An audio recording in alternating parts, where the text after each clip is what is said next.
हंगामात लागवड केले जाणारे तसेच बारमाही मागणी असणारे फळभाजी पीक असल्या कारणाने तसेच रेग्युलर तोडे व इन्कम देणारे पीक असल्या कारणाने शेतकऱ्यांचा या पिकाच्या लागवडीकडे दिवसेंदिवस कल वाढत आहे।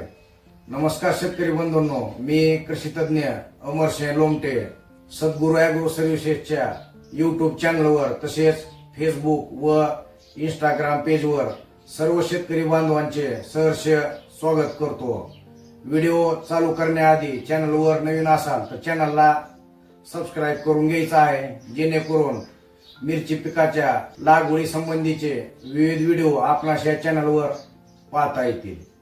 मिरची पिकाचे विक्रमी उत्पादन घेण्यासाठी या पिकाला नेहमी आपापल्या जमिनीच्या प्रकारानुसार, मजदुरानुसार, वातावरणातील बदलानुसार, हंगामानुसार पाण्याचं नियोजन व व्यवस्थापन करायचं आहे।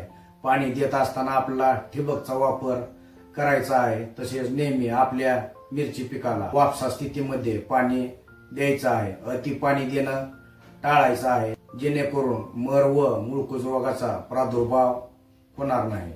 त्याच पद्धतीनं जर आपण उन्हाळ्यामध्ये मिरची पिकाची लागवड केलेली असेल तर आपल्याला वातावरणातील आर्द्रता मेंटेन ठेवण्यासाठी आपण मिरची पिकाच्या प्लॉटमध्ये रेन पाईप, मिनी स्प्रिंकलर तसेच स्प्रिंकलरच्या सहाय्यानं किंवा पाटपाण्यानं पाणी देऊ शकता। उन्हाळ्यामध्ये पाणी देत असताना आपल्याला सकाळी 10च्या आत तसेच दुपारी 4च्या नंतर स्प्रिंकलर, मिनी स्प्रिंकलर, रेन पाईपच्या सहाय्यानं किंवा पाटपाण्याने देखील आपण पाणी देऊ शकतो, जेणेकरून झाडावर आलेला ताण कमी होणार आहे। स्ट्रेस कमी झाल्यामुळं मिरचीची फुलगळ देखील होणार नाही।